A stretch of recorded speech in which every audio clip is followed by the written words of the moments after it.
Chapter 30. How the Pickwickians made and cultivated the acquaintance of a couple of nice young men belonging to one of the liberal professions, how they disported themselves on the ice, and how their visit came to a conclusion. "Well, Sam," said Mr. Pickwick, as that favored servitor entered his bedchamber with his warm water on the morning of Christmas Day. "Still frosty? Water in the wash-hand basins, a mask of ice, sir," responded Sam. "Severe weather, Sam," observed Mr. Pickwick. "Fine time for them as is well wrapped up, as the polar bear said to himself when he was practicing his skating," replied Mr. Weller. "I shall be down in a quarter of an hour, Sam," said Mr. Pickwick, untying his nightcap. "Very good, sir," replied Sam. "There's a couple of sawbones downstairs." "A couple of what?" exclaimed Mr. Pickwick, sitting up in bed. "A couple of sawbones," said Sam. "What's a sawbones?" inquired Mr. Pickwick, not quite certain whether it was a live animal or something to eat. "What? Don't you know what a sawbones is, sir?" inquired Mr. Weller. "I thought everybody knowed as a sawbones was a surgeon."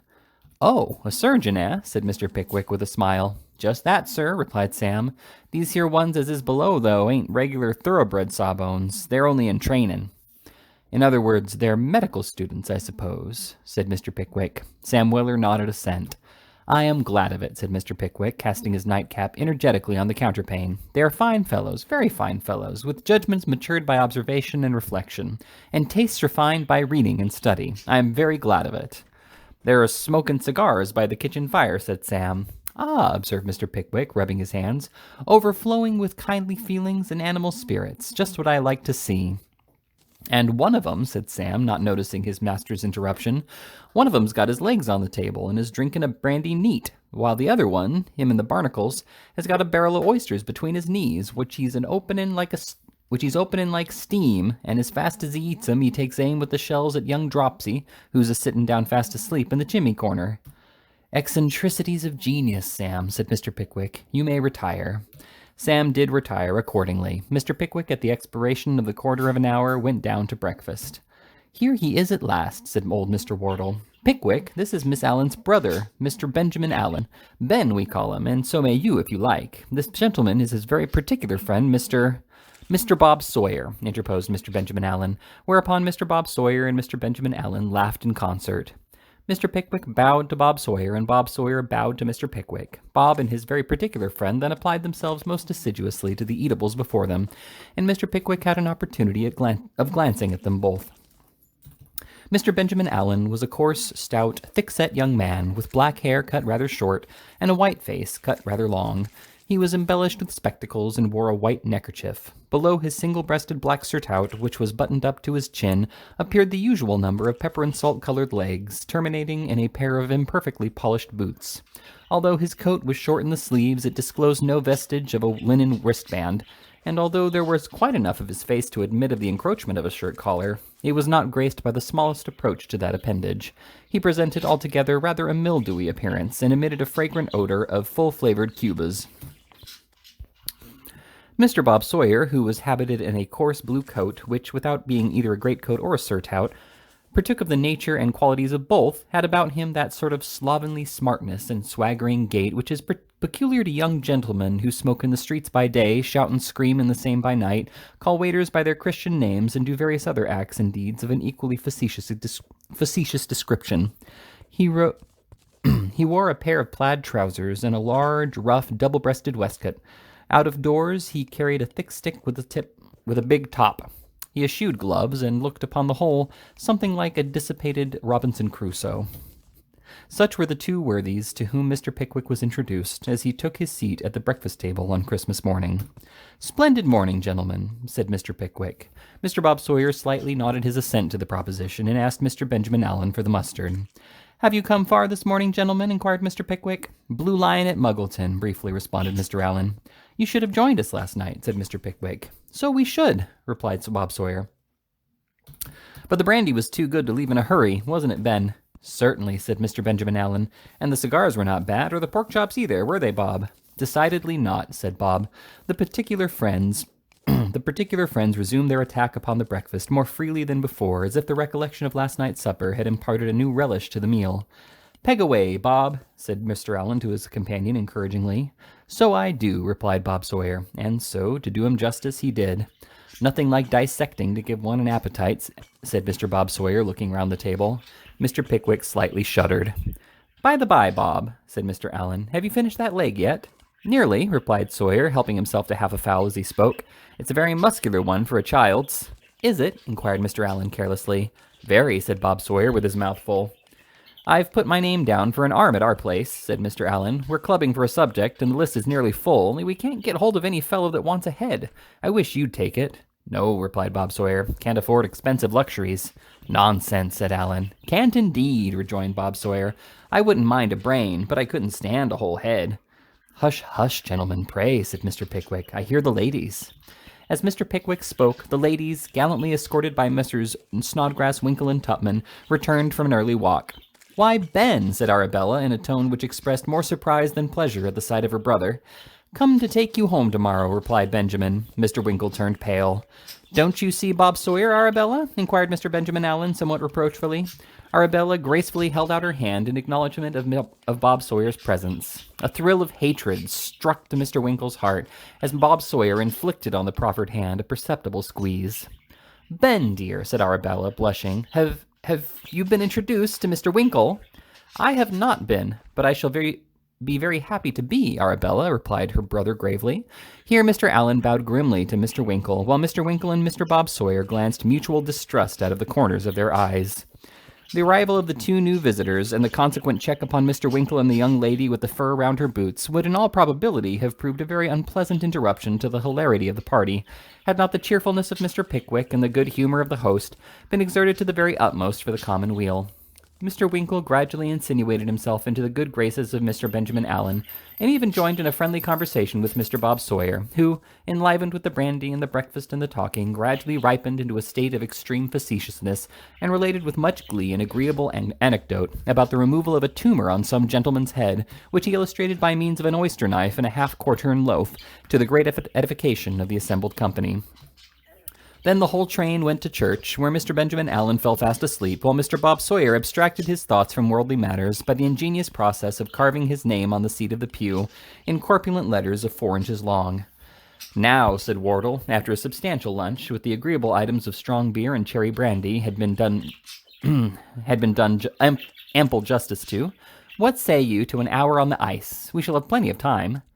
"Capital," said Mr. Benjamin Allen. "Prime," ejaculated Mr. Bob Sawyer. "You skate, of course, Winkle," said Wardle. Yes, replied Mr. Winkle. I'm rather out of practice." "Oh, do skate, Mr. Winkle," said Arabella. "I'd like to see it so much." "Oh, it is so graceful," said another young lady. A third young lady said it was elegant, and a fourth expressed her opinion that it was swan-like. "I should be very happy, I'm sure," said Mr. Winkle, reddening, "but I have no skates." This objection was at once overruled. Trundle had a couple of pair, and the fat boy announced that there were half a dozen more downstairs, whereat Mr. Winkle expressed exquisite delight and looked exquisitely uncomfortable. Old Wardle led the way to a pretty large sheet of ice, and the fat boy and Mr. Weller, having shoveled and swept away the snow which had fallen on it during the night, Mr. Bob Sawyer adjusted his skates with a dexterity which to Mr. Winkle was perfectly marvelous, and described circles with his left leg and cut figures of 8, and inscribed upon the ice without once stopping for breath a great many other pleasant and astonishing devices, to the excessive satisfaction of Mr. Pickwick, Mr. Tupman, and the ladies, which reached a pitch of positive enthusiasm when old Wardle and Benjamin Allen, assisted by the aforesaid Bob Sawyer, performed some mystic evolutions which they called a reel. All this time Mr. Winkle, with his face and hands blue with the cold, had been forcing a gimlet into the sole of his feet, and putting his skates on with the points behind, and getting the straps into a very complicated and entangled state, with the assistance of Mr. Snodgrass, who knew rather less about skates than a Hindu. At length, however, with the assistance of Mr. Weller, the unfortunate skates were firmly screwed and buckled on, and Mr. Winkle was raised to his feet. "Now then, sir," said Sam in an encouraging tone, "off with you, and show 'em how to do it." "Stop, Sam, stop!" said Mr. Winkle, trembling violently, and clutching hold of Sam's arms with the grasp of a drowning man. "How slippery it is, Sam!" "Not an uncommon thing upon ice, sir," replied Mr. Weller. "Hold up, sir." This last observation of Mr. Weller's bore reference to a demonstration Mr. Winkle made at the instant, of a frantic desire to throw his feet in the air and dash the back of his head on the ice. These are very awkward skates, ain't they, Sam?" inquired Mr. Winkle, staggering. "I'm afeard there's an awkward gentleman in 'em, sir," replied Sam. Now, Winkle, cried Mr. Pickwick, quite unconscious that there was anything the matter. Come, the ladies are all anxiety. Yes, yes, replied Mr. Winkle with a ghastly smile. I'm coming. Just a-going to begin, said Sam, endeavoring to disengage himself. Now, sir, start off. Stop an instant, Sam, gasped Mr. Winkle, clinging most affectionately to Mr. Weller. I find I've got a couple of coats at home that I don't want, Sam. You may have them, Sam. Thank you, sir, replied Mr. Weller. Never mind touching your hat, Sam, said Mr. Winkle hastily. You needn't take your hand away to do that. I meant to have given you 5 shillings this morning for a Christmas box, Sam. I'll give it to you this afternoon, Sam. You're very good, sir, replied Mr. Weller. Just hold me at first, Sam, will you? Said Mr. Winkle. There, that's right. I shall soon get in the way of it, Sam. Not too fast, Sam. Not too fast. Mr. Winkle, stooping forward with his body half doubled up, was being assisted over the ice by Mr. Weller in a very singular and unswan-like manner, when Mr. Pickwick most innocently shouted from the opposite bank, Sam! Sir? Here, I want you. Let go, sir, said Sam. Don't you hear the governor a-calling? Let go, sir.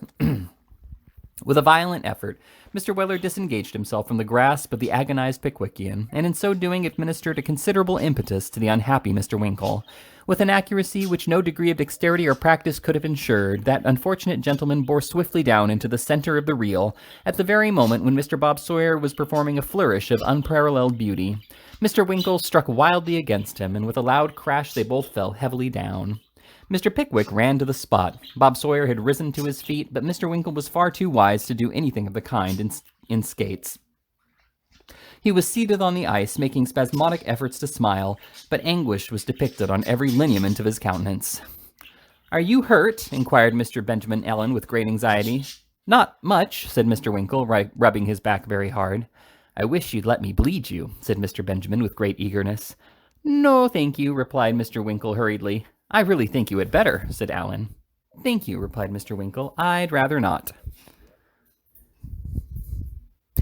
What do you think, Mr. Pickwick? Inquired Bob Sawyer. Mr. Pickwick was excited and indignant. He beckoned to Mr. Weller and said in a stern voice, Take his skates off. No, but really, I had scarcely begun, remonstrated Mr. Winkle. Take his skates off, repeated Mr. Pickwick firmly.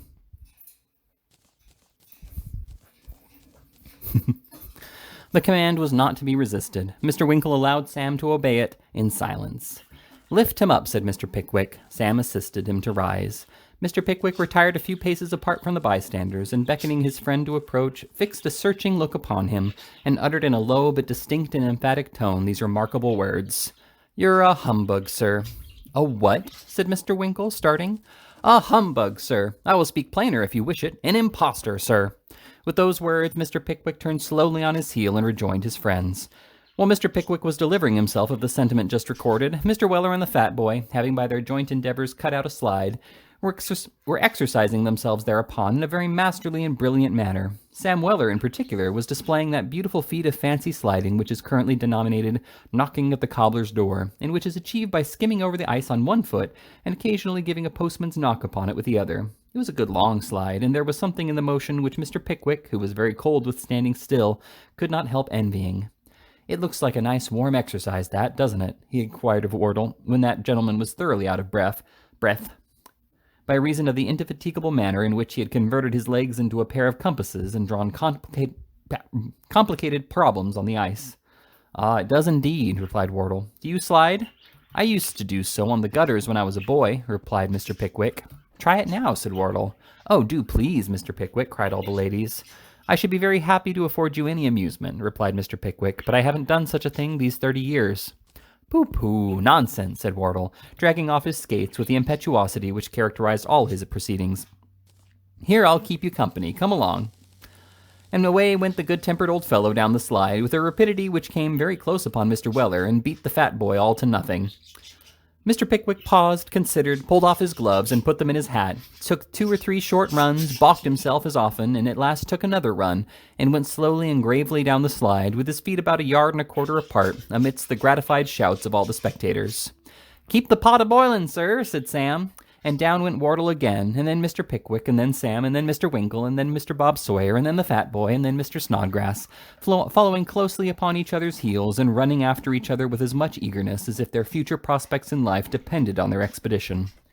It was the most intensely interesting thing to observe the manner in which Mr. Pickwick performed his share in the ceremony, to watch the torture of anxiety with which he viewed the person behind, gaining upon him at the imminent hazard of tripping him up, to see him gradually expend the painful force he had put on at first and turn slowly round on the slide, with his face towards the point from which he had started, to contemplate the playful smile which mantled on his face when he had accomplished the distance, and the eagerness with which he turned around when he had done so and ran after his predecessor, his black gaiters tripping pleasantly through the snow, and his eyes beaming cheerfulness and gladness through his spectacles.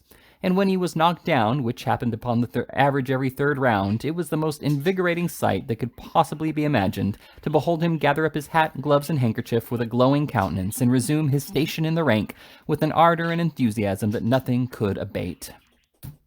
The sport was at its height, the sliding was at the quickest, the laughter was at the loudest, when a sharp, smart crack was heard. There was a quick rush towards the bank, a wild scream from the ladies, and a shout from Mr. Tupman. A large mass of ice disappeared. The water bubbled up over it.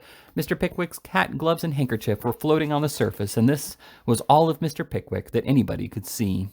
Dismay and anguish were depicted on every countenance. The males turned pale and the females fainted.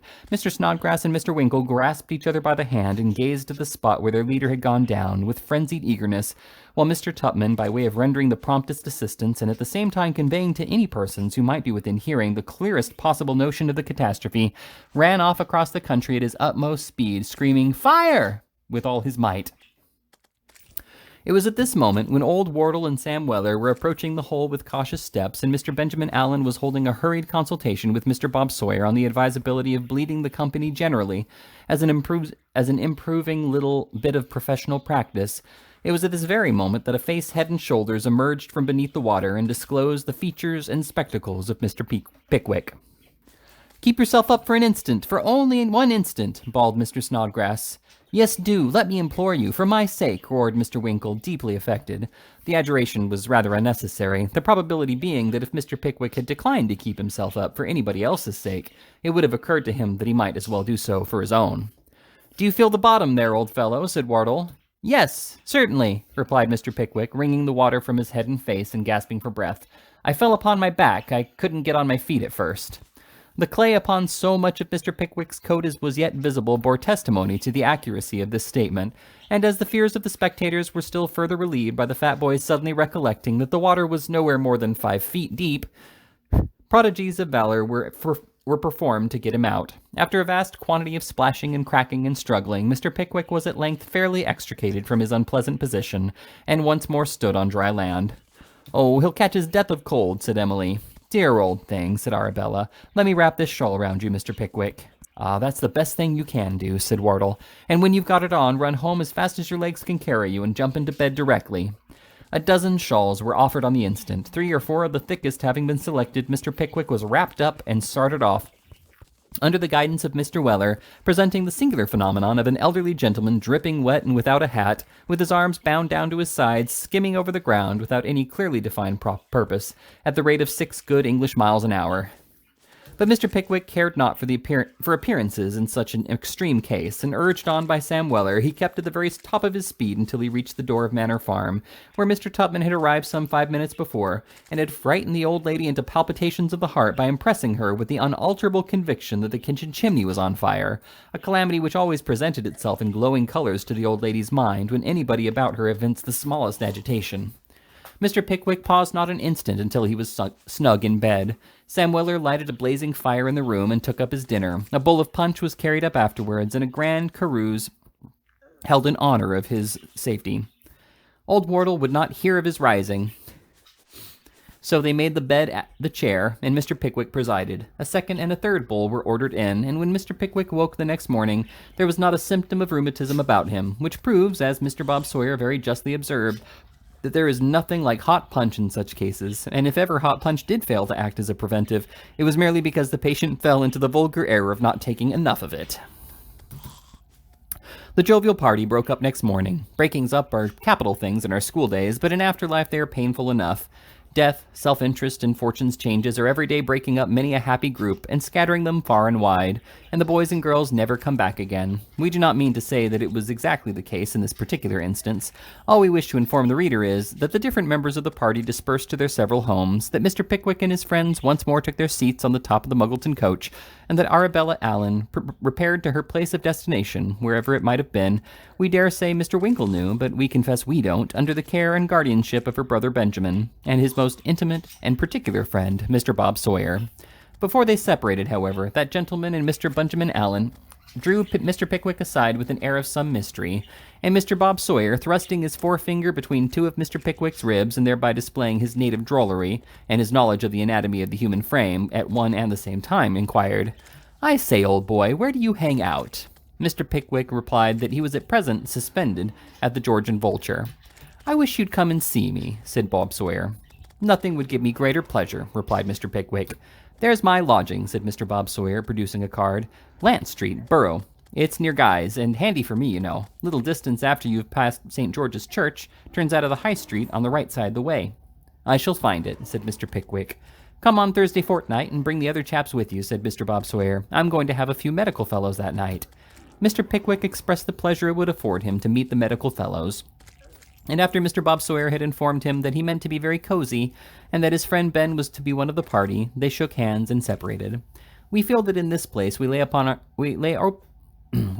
ourselves open to the inquiry whether Mr. Winkle was whispering during this brief conversation to Arabella Ellen, and if so, what he said, and furthermore, whether Mr. Snodgrass was conversing apart with Emily Wardle, and if so, what he said. To this we replied that whatever they might have said to the ladies, they said nothing at all to Mr. Pickwick or Mr. Tupman for 28 miles, and that they sighed very often, refused ale and brandy, and looked gloomy. If our observant lady readers can deduce any satisfactory inferences from these facts, we beg them, by all means, to do so.